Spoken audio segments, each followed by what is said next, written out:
मोदी की पॉपुलरिटी के मतदाताओं के साथ भद्दा मजाक हो रहा है और चुनाव आयोग इसके लिए पूरी तरह से जिम्मेदार है। सरकार आदाब, आप देख रहे हैं इस वक्त की खबर। दामपुर की एम इंटर कॉलेज में बहुजन मैत्री संविधान जागरूक महासम्मेलन का आयोजन किया गया।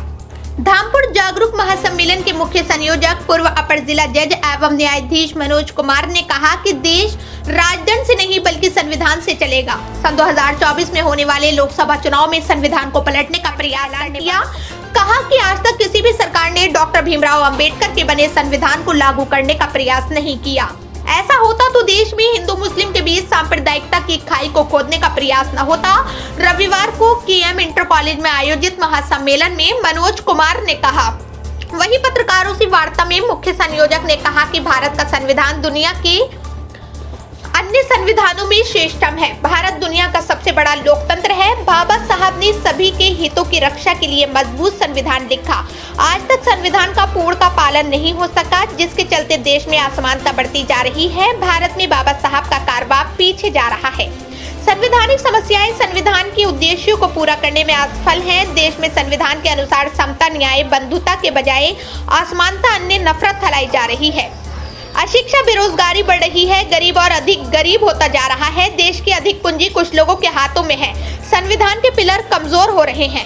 बीजेपी को उसी से जीत मिलती है। मैं दावे के साथ कह रहा हूं, आपके सामने कह रहा हूं, इसको छापना आप लोग। मोदी की पॉपुलरिटी अगर इतनी ही है, इस देश की जनता मोदी को इतना ही पसंद करती है, इतना चाहती है, उसे इतना प्यार करती है, इतना सम्मान देती है। मैं मोदी को चैलेंज देता हूं। कहता ना कि एक अकेला सब पे भारी, मैं ये करके कह रहा हूं, मैं चैलेंज दे रहा हूं। जिस सीट से मोदी समझता हो कि सबसे बढ़िया सीट उसके लिए अच्छी है, सबसे सुरक्षित, बैलेट पेपर से चुनाव कराए, ईवीएम को हटा के मैं लड़ूंगा उसके सामने और मोदी जीत के दिखाए। ये वो है ballot paper, ballot machine, ballot unit जिसे बोलते हैं, जब बटन दबाते हो। और ये है कंट्रोलिंग यूनिट। इसमें वोट गिनी जाती है। इसमें जाती है, नहीं जाती है, कैसे जाती है हमें नहीं पता, किसी को नहीं पता।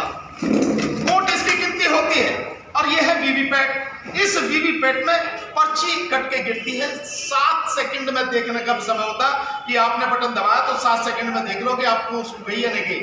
7 सेकंड में कौन दे सकता? अब देख भी नहीं तो गिर तो उसी में रही है ना। इसकी गिनती नहीं होती। गिनती किसकी होती है? जिसका हमें पता ही नहीं है। ये जो देश के मतदाताओं के साथ भद्दा मजाक हो रहा है और चुनाव आयोग इसके लिए पूरी तरह से जिम्मेदार है। सरकार की तो बात ही छोड़ो, आयोग, चुनाव आयोग की जिम्मेदारी है कि free, fair and transparent election होना चाहिए, लेकिन आखिर नहीं चलेगी।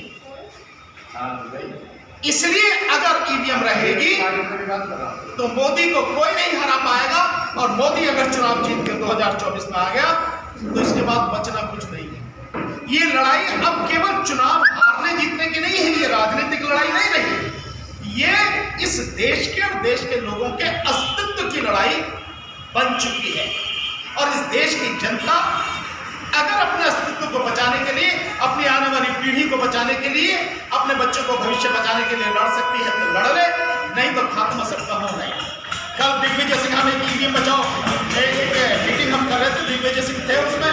मैंने उनसे कहा कि राहुल गांधी जी क्यों नहीं बोलते, सोनिया जी क्यों नहीं बोलती, कांग्रेस पार्टी लीड क्यों नहीं करती? कांग्रेस पार्टी इंडिया गठबंधन को लीड कर रही है, तो सारे के सब लोगों से कहे, सब लोग आते क्यों नहीं आप सड़क पे? आप आएंगे तो लोगों का विश्वास जगेगा, लोग सड़क पर आ जाएंगे।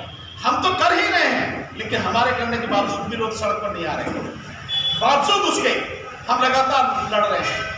ईवीएम को हटाना, ईवीएम की लड़ाई इस देश की सबसे पहली और आज की तारीख में सबसे महत्वपूर्ण लड़ाई है। ये लड़ाई सफल हो गई तो देश बचेगा, नहीं तो बचेगा।